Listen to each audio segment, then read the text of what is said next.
अस्सलाम वालेकुम व्यूअर्स। उम्मीद है कि आप सब ठीक होंगे और महफूज होंगे। क्रिमिनल लॉ पे हमारे जो हमारे जो वीडियोस हैं वो कंटिन्यू है। और लास्ट वीडियो में जो है हमने पढ़ा था कि एफआईआर जो है उसके मुतालिक जो है क्रिमिनल प्रोसीजर कोड में क्या क्या जो थी लॉ जो था मौजूद था उसके मुतालिक हमने पढ़ा। और फिर हमने ये भी पढ़ा कि जो एफआईआर है उसका एविडेंशियरी वैल्यू जो है वो क्या होता है। फिर उसके बाद आज हम जो यहाँ पर उस नेक्स्ट और एक वीडियो में हम बना रहे हैं उसमें आज हम पढ़ेंगे कि एफआईआर जो है उसके अपने टाइप्स कितने होते हैं, कितनी तरह के एफआईआर्स होती हैं और फिर उसकी जो कॉपीज़ होती हैं वो कितनी होती है और किन किन के पास जाती हैं। और एफआईआर के जो क्लासेस हैं, ए क्लास एफआईआर, बी क्लास और सी क्लास, ये क्यों और किन वजूहात पर होती है, तो इसको आज हम समझेंगे। फिर मेरे ख्याल से इस पर एक वीडियो और बनती है जिसमें हम ये समझेंगे कि एफआईआर को जो है किन किन ग्राउंड्स पर क्वाश यानी कि मनसूख करवाया जा सकता है। एक तो ये, फिर दूसरा ये कि जो सप्लीमेंट्री जो स्टेटमेंट होती है उसकी जो है कानून में क्या जो है हैसियत है, क्योंकि समटाइम्स जो है एक सप्लीमेंट्री स्टेटमेंट भी जो है पुलिस कर देती है एफआईआर के बाद, उसके मुतालिक भी हम पढ़ेंगे। तो आज हम पढ़ते हैं एफआईआर और उसके टाइप्स। तो लेट्स हम इसको स्टार्ट करते हैं। तो एफआईआर जो है उसके जो टाइप्स हैं उसके तकरीबन कोई चार पांच कोई हैं, छोटे छोटे से इन्होंने डिवाइड किए हुए हैं समझने की खातिर। अब एक तो ये टेलीफोनिक एफआईआर होती है। अब फिर वो जो इलेक्ट्रॉनिक मोड हो, फिर मैसेजेस के ज़रिए हो, या फिर कोई भी जो इतला है किसी भी कॉग्निजेबल ऑफेंस की, तो उसकी जो अगर इतला टेलीफोन के ज़रिए दी जाए या फिर किसी मैसेज के ज़रिए या किसी भी जो है इलेक्ट्रॉनिक जो फॉर्म में उसके ज़रिए अगर दी जाए तो वो भी एफआईआर जो है वैलिड होती है। बहुत सारे लोग जो हैं क्वेश्चनिंग करते रहते हैं, तो वो हो सकती है, बिल्कुल भी वैलिड है और पुलिस बाउंड है कि उसको काटे, उस एफआईआर को भी यानी कि लॉन्च करे। लेकिन अब उसके लिए एक शर्त ये है कि मतलब एक तो वो जो ऑफेंस हो जिसके मुतालिक यानी कि आगाही दी जा रही है या पुलिस को इन्फॉर्म किया जा रहा है, एक तो वो ऑफेंस जो है वो जुर्म जो है वो कागनिजेबल होना चाहिए। और दूसरा ये कि जो वो है उसके जो मतलब मीनिंग्स हैं अपनी जो मतलब वो क्लियर होनी चाहिए, मतलब किसी किस्म की उसमें एम्बिग्विटी नहीं होनी चाहिए। फिर नेक्स्ट इसमें दूसरा एक टाइप है वो है ज़ीरो एफआईआर। अब ज़ीरो एफआईआर जो है वो क्या होती है कि समटाइम्स क्या होता है कि जो जुर्म करने वाला बंदा होता है वो अपने जो इलाकाई हदूद हैं जहाँ पर यानी कि जहाँ पर वो रहते हैं या जहाँ से उनका असल में ताल्लुक़ होता है, वह उसके बजाय दूसरे इलाका जात में जो है जब वो कोई जुर्म सरजद करता है, तो फिर क्या होता है कि उस इलाके की जो उस जहीं पर यानी कि जहाँ पर ये जो जुर्म जो है वो सरजद करता है, तो उस इलाके की जो पुलिस स्टेशन है उसका जो एसएचओ है या फिर जो उसका इंचार्ज ऑफ पुलिस स्टेशन है वो भी जो है बाउंड है कि वो एफआईआर जैसे ही जुर्म हो वो काटे। अब उस वक्त क्योंकि जुर्म जब होता है तो फिर ये नहीं देखा जाएगा कि ये बंदा जो था जिसने जुर्म किया ये कहाँ का था, फिलहाल ये नहीं देखा जाएगा। फिलहाल पुलिस की यही ड्यूटी है कि वो उसको यानी कि उस एफआईआर को जो है रिपोर्ट या इंफॉर्मेशन मिलते ही उस एफआईआर को जो है लॉन्च करें, उसको एफआईआर को इंटर करें, लॉन्च करें। लेकिन फिर क्या होता है वहीं पर तो वो एफआईआर जो है लॉन्च कर देती है पुलिस, लेकिन बाद में उसको पुलिस स्टेशन को यानी जिसने वो एफआईआर काटी उस पुलिस स्टेशन के एसएचओ को यानी कि जो उसका जो इंचार्ज होता है उसको उस उस police second next police station में ट्रांसफ़र कर देना होता है कि जहाँ का वो बंदा था जिसने जुर्म किया और यानी कि उसकी जो अपनी जो पुलिस स्टेशन है, पीएस है, जुरिस्डिक्शन है, वहीं पर उसको फॉरवर्ड कर देगा उस एफआईआर को।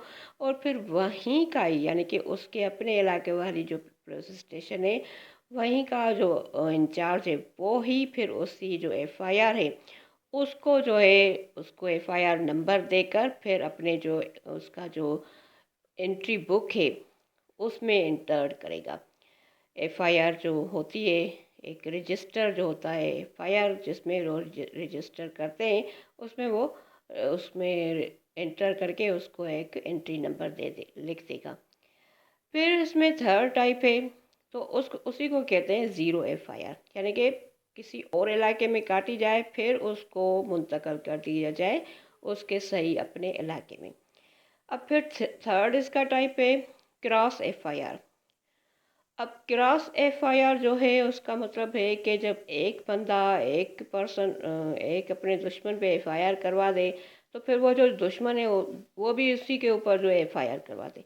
अब ज़रूरी नहीं कि ये दोनों एफआईआर जो है एक ही ऑफेंस पर हों, एक ही ऑफेंस से रिलेटेड है, यानी कि ये जस्ट एक एक दूसरे को काउंटर करने के हिसाब से हैं। कि मतलब एक ने उस पर कर दी, यानी कि दो बंदों का आपसी में मामला चल रहा है, एक ने कर दी थी, फिर जिस पर की गई एफआईआर उसने भी उस पर कर दी, तो इसी को कहते हैं काउंटर एफआईआर। अब ऐसी सिचुएशन में होता क्या है कि कोर्ट जो है वो फुल्ली एम्पावर्ड है कि वो क्या करेगी कि किसी भी एक एफआईआर को सारी जो है उसके जो भी उसके मामलात है उसको देखेगी, फिर उस पर क्लॉक क्लॉक मतलब एक रिस्ट्रिक्शन जो लगा कर उसको लगा देगी और फिर एक को क्वाश कर देगी, यानी कि एक को रद्द कर देगी, एक को मनसूख कर देगी। और जो एक एफआईआर होगी जो वैलिड उसको लगेगी कोर्ट को, वो जो है उस एफआईआर को बरकरार रखेगी, रेस्टोर रखेगी। और फिर उसी एफआईआर के मुताबिक जो है इन्वेस्टिगेशन भी होगी और फिर जो केस है वो चालान होगा और कोर्ट में जाएगा ट्रायल के लिए। फिर अब नेक्स्ट लास्ट इसका एक और टाइप है, वो है मल्टीपल एफआईआर्स। अब मल्टीपल एफआईआर्स का मतलब है कि एक ही ऑफेंस पे यानी एक ही जुर्म पे दो या तीन या दो मतलब दो से ज़्यादा दो से ज़ायद जो है एफआईआर करवा देना। अब एक ही जुर्म हो, इसमें यह है कि सेम ऑफेंस हो, एक ही जुर्म के बाबत दो या तीन।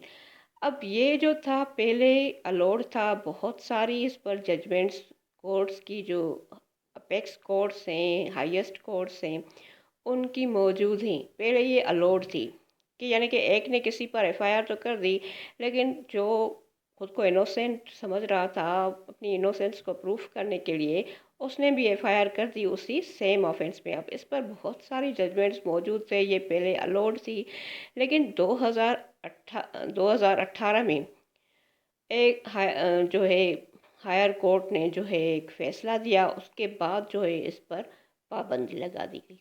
यानी कि अब जो है एक ही ऑफेंस के मुतालिक दो जो एफआईआर से नहीं हो सकती, बल्कि वो एक ही चलेगी, जो पहली कटी वही चलेगी। फिर अगर किसी को अपनी इनोसेंस साबित करनी है तो फिर वो अपना वो सारा प्रोसेस जो है एविडेंस में ये कर सकता है। जब ट्रायल चलेगा और केस में एविडेंस की आएगी स्टेज, तो उसमें ये खुद को प्रूव कर सकता है।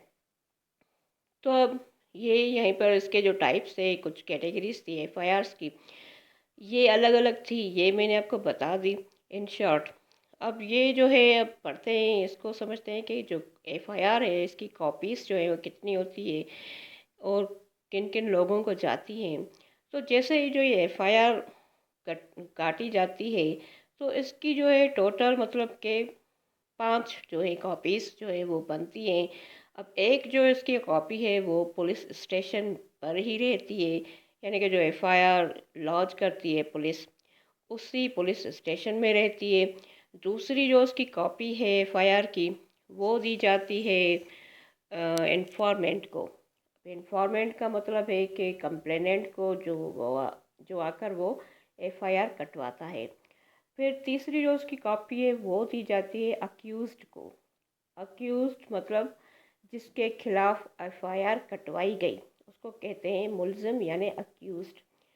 चौथी जो इसकी कॉपी है वो भेजनी होती है पुलिस स्टेशन वाले को यानी कि इंचार्ज को मैजिस्ट्रेट के पास, यानी कि उसी इलाके का जो जुडिशल मैजिस्ट्रेट है जिसको उस पुलिस स्टेशन पे एक उसका दायरा अख्तियार है, तो उस मैजिस्ट्रेट को वो भेज देता है officer in charge of the police station. फिर जो इसकी लास्ट जो पांचवी कॉपी है वो रिकॉर्ड के खातिर, यानी कि पुलिस वाले इधर उधर कर दें तो रिकॉर्ड की मतलब एक तसल्ली के खातिर एक भेजी जाती है डिस्ट्रिक्ट क्राइम रिकॉर्ड ब्यूरो में। अब ये एक एसएसपी ऑफिस और डीएसपी इनके यानी कि इनके एसएचओ लेवल के, क्योंकि एसएचओ तो खुद काटता है एफआईआर या कह देता है उनको अपने सबऑर्डिनेट्स को कि वो काटे एफआईआर, तो इनके जो सुपीरियर्स है ये उन्हीं का इदारा है, उनके पास चली जाती है कि एक जो है उनको देनी होती है कि वहीं पर रहे रिकॉर्ड की, मतलब एक रिकॉर्ड के तौर पे कि कोई एफआईआर किसी जुर्म के बाबत काटी गई थी। फिर नेक्स्ट अब जो पढ़ेंगे वो ये कि एफआईआर के जो क्लासेस हैं, यानी कि ए क्लास एफआईआर, बी क्लास और सी क्लास, ये आपने सुने ही होंगे। अब ये जो है वो क्यों होते हैं और इनका मतलब ये क्या होते हैं, इनकी क्या वजूहत हैं या किन वजूहत पर होते हैं। तो अब जो ए क्लास एफआईआर है, अब उसमें क्या होता है कि मोस्टली जो है वो जो उसमें कोई जो अव्वल तो उसमें इतना जो है सफिशेंट एविडेंस भी नहीं होती, यानी कि इस कदर सबस्टेंशियल एविडेंस यानी कि ठोस सबूत इस कदर नहीं होते, यानी कि अभी उस पर ट्रायल चलना होता है, ऐसी एफआईआर होती है। तो फिर एक तो वो और दूसरा ये कि उसमें जो पर्सन है एक्यूज्ड है वो भगोड़ा होता है, यानी कि भाग जाता है और अनट्रेस्ड होता है, यानी कि अभी वो उसको किसी ने ट्रेस आउट नहीं किया होता कि वो कहीं कहाँ पर है, और वो भगोड़ा होता है और एविडेंस भी इनसफिशेंट होती है कि यानी कि ये मुकम्मल ऐसी एफआईआर होती है कि जिसमें जो है फुली एक ट्रायल जो है चलना होता है फुल फ्लेज। फिर नेक्स्ट है बी क्लास एफआईआर। अब जो ये बी क्लास एफआईआर है ये जो है फेक एफआईआर पर होती है, यानी कि मतलब पुलिस ने एफआईआर काटी और वो किया क्या इन्वेस्टिगेशन जो की जब, तो कुछ भी उसमें जो था वो प्रूफ भी नहीं हुआ, और मतलब वो यूं साबित हुई कि जिसने एफआईआर कटवाई उसने जैसे कि बददियानती से महज जो है कटवा दी कि फेक साबित हुई और कुछ साबित ही नहीं हुआ। तो फिर क्या है कि जो मैजिस्ट्रेट है वो एसएचओ को डायरेक्शंस देता है कि अब इसके अगेंस्ट जो है आप प्रोसीडिंग्स जो हैं वो स्टार्ट करें अंडर सेक्शन 182 पीपीसी की। अब 182 पीपीसी की एफआईआर मतलब कि इसका मतलब ये होता है कि आप जो भी अगर फेक जो है वो करे और किसी के खिलाफ फेक तौर पे फॉल्सली जो है किसी को फंसाने की कोशिश करे तो उसकी खिलाफ जो है 182 पीपीसी की कार्रवाई होती है और उसकी पनिशमेंट है। यानी कि बी क्लास एफआईआर ऐसी एफआईआर पे होती है जो कि फेक साबित होती है और वो जुर्म साबित ही नहीं होता। अब आजकल तो क्या है कि पुलिस वाले खुद ही फेक एफआईआर जो है वो कर देते हैं, तो लेकिन भले ही वो कर दें लेकिन ये आपको पता है कि एफआईआर जैसे भी कटती है तो इसकी सारी जो कॉपीज़ हैं जैसे कि हमने यहाँ पहले ही पढ़ा, ये इमीडिएटली चली जाती हैं मैजिस्ट्रेट के पास। मैजिस्ट्रेट उनको ऑब्ज़र्व करता है कि ये एफआईआर पे क्या होना है, इस एफआईआर पे, यानी कि हर एफआईआर जो है मैजिस्ट्रेट के पास जानी है। अब उसके बाद वो हुक्म करता है कि अब इस पर आप इन्वेस्टिगेशन करो या ना करो। अब उसको फेक लगती है और गलत लगती है, और किसी कंप्लेनेंट ने जो है महज किसी को तंग करने फंसाने के लिए की है, तो फिर और ये साबित भी होता है, और तो फिर मतलब क्या है कि वो उस एफआईआर पर इन्वेस्टिगेशन का हुक्म देने के बजाय पुलिस को ये कहता है कि इस पे आप 182 की जो कार्रवाई है वो शुरू कर दे उसी कंप्लेनेंट के खिलाफ जिसने ये कटवाई है, क्योंकि ये फेक है। यानी कि वो एफआईआर अपने कंटेंट से, जो उसमें सेक्शंस पुटअप किए जाते हैं या इस तरह के हालात व वाक़यात होते हैं, उन पर ऐसी बाज़ारी शो हो रही होती है कि ये फेक है। फिर 3 जो है उसका टाइप है वो है सी क्लास एफआईआर। अब जो ये सी क्लास एफआईआर है वो माइनर जो है ऑफेंसेस उस पर जो है ये कंसिस्टेड होती है। उस तरह के जो ऑफेंसेस माइनर हो या सिविल नेचर के जो ऑफेंसेस हो, यानी कि एक तो वो छोटे मोटे जराइम हो या फिर वो जराइम अपनी नेचर में थोड़े सिविल नेचर के भी हो, क्योंकि काफ़ी जो ऐसे जराइम हैं वो बहुत में आते हैं, सिविल में भी हैं, क्रिमिनल में भी हैं। मिसाल के तौर पे न्यूसेंस था। न्यूसेंस जो है वो अगर छोटे मोटे टाइप का न्यूसेंस है, प्राइवेट न्यूसेंस है, तो फिर मतलब ऐसे जो माइनर इश्यूज़ हैं ये सी क्लास एफआईआर उसमें होती है। अगर मजिस्ट्रेट को लगता है कि ये माइनर इशू है और जो मतलब इस कदर इसमें कोई अ, नहीं होनी चाहिए, बहुत ज़्यादा जो है लेट नहीं होनी चाहिए, तो फिर वो जो है उसको सी क्लास में उसको जो है डिक्लेयर करता है सी क्लास एफआईआर। फिर बी क्लास जो है वो फॉल्स पे होती है, और ए क्लास जो है वो मतलब कह सकते हैं कि एविडेंस उसमें नहीं होती, फुल फ्लेज होती है, और एब्सकॉन्डर भी होता है बंदा मोस्टली, तो उस पर फुल फ्लेज ट्रायल होना होता है। यानी कि ये इसके जो थे वो सारे क्लासेस थे। अब ये जो सी क्लास एफआईआर है, अब इसमें क्या होता है कि ये छोटे मोटे जो इश्यूज़ पर होती है ना, तो फिर जो पुलिस है यानी कि सॉरी जो मजिस्ट्रेट है वो जो है एसएचओ को डायरेक्शंस देता है कि वो इस पर रिपोर्ट बनाए, और रिपोर्ट्स बनाए अंडर सेक्शन 150 सीआरपीसी के तहत। यानी कि इस उसको फिर नॉन कॉग्निजेबल ऑफेंस की तरह जो है ट्रीट किया जाए। ये मजिस्ट्रेट जो है उसको डायरेक्शंस देती है, ना कि उस पर 154 सीआरपीसी, यानी कि जो 154 में जो हम एफआईआर करवाते हैं ये होती हैं कॉग्निजेबल ऑफेंसेस पर, और 155 जो होता है ये होता है नॉन कॉग्निजेबल ऑफेंसेस पर। तो नॉन कॉग्निजेबल ऑफेंसेस पर एफआईआर जो है वो सूटेबल नहीं होती, उसके उसके लिए एक एनसी कटवाई जाती है, और जो कॉग्निजेबल ऑफेंसेस है उस पर फुल फ्लेज एक एफआईआर होता है।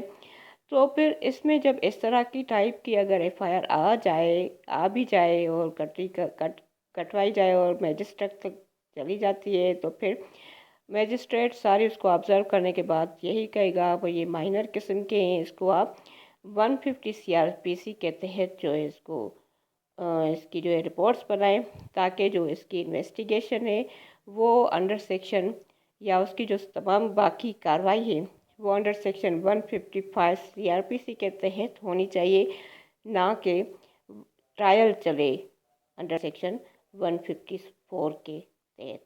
यानी कि उसको 155 की तरह डील किया जाता है। तो ये थे क्लासेस ऑफ द एफआईआर।